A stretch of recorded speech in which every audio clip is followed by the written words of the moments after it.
আসসালামু আলাইকুম। আমি সারাদিন থেকে আপনাদেরকে স্বাগত। আশা রাখছি সকলেই ভালো আছেন। ভিডিও শুরুতেই একটি অনুরোধ করছি, যদি ভিডিও ভালো লাগে প্লিজ একটি লাইক দিবেন। সকাল সকাল উঠেই দেখি এত সুন্দর রোদ উঠেছে।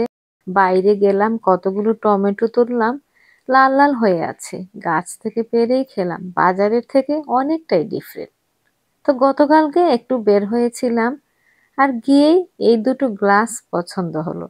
আনতে চেয়েছিলাম ছটি করে, হাজবেন্ড বলল যে অন্যদিন নিও, তাই এই দুটোই এনেছি। কি সুন্দর তাই না?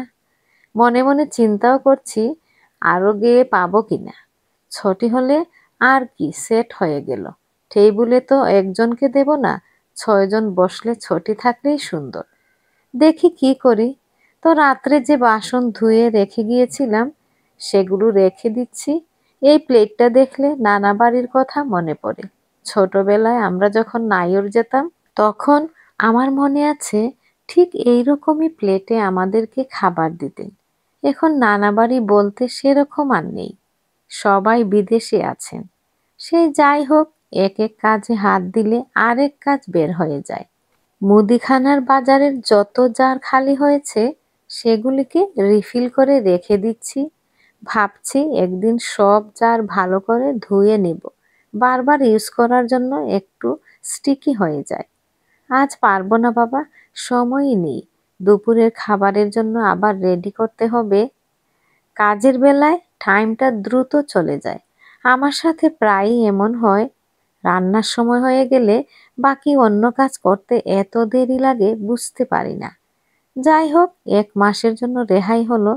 সবকিছু না, কিছু কিছু আছে যা সপ্তাহ 2 সপ্তাহে চেঞ্জ করতে হবে।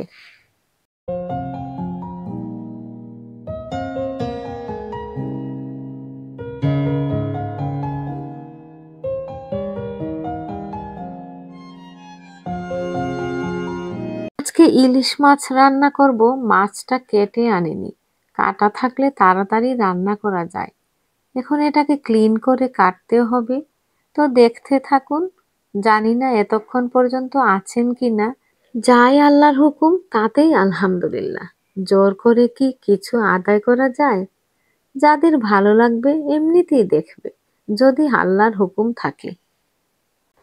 এই তো মাছটা কেটে নিচ্ছি।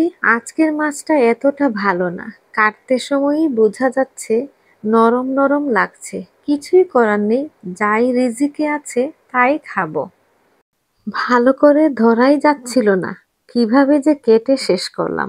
যাই হোক, কেটে কুটে হলুদ লবণ মাখিয়ে ভেজে তুলে তাড়াতাড়ি করে রান্না চাপাতে হবে গো, নইলে উপায় নেই। তো এই তো বেগুন আলু দিয়ে ইলিশ মাছের পাতলা ঝোল করে নেব। এর সাথে ভাজি আছে, ঢেঁড়স ভাজি, আগের দিনের কিছু ভর্তাও রয়েছে। আর করব গাছ থেকে তোলা টমেটোর সালাড। বেশি তরকারি রান্না করলে সেই তরকারি রয়ে যায়। পরিবারের সদস্য বেশি থাকলে ঠিক আছে। এজন্য আমি আগে থেকেই বলে দিচ্ছি যে যা দরকার সেটুকুই করি।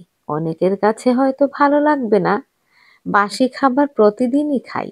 বাসি খাবার ফেলে তো দেয়া যায় না, তাই না বলেন? এদিকে ঝোলটা দিয়ে ভাজা মাছ দিয়ে নামিয়ে নেব।